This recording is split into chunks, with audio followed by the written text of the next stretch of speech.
don't judge others for the choices they make when you don't know the options they had to choose from. What does this quote mean?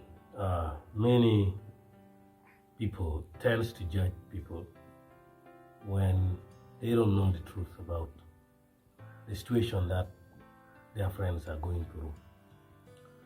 When people see you go in a direction that they don't feel happy about, they say, oh, he's stupid, he's done, he's what?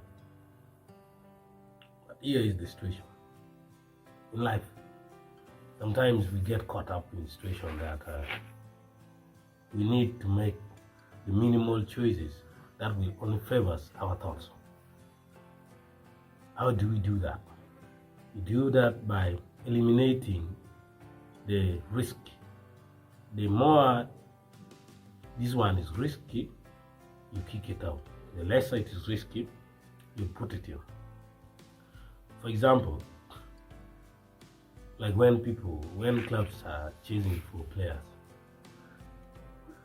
clubs have to weigh in, bring in Kylian Mbappe, and bring in 3 other good midfielders like Moise Caicedo, Nkunku, and then Bernardo. If I bring them to my club, I think I will not have financial fair play checking on me.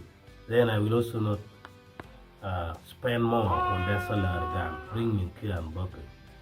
That's an example. So don't judge people when they make choice unless you know the options that they had. Maybe the other options were worse than the bad one that you're looking at. Thank you. You've watched the other way where quotes get interpreted. Bye bye.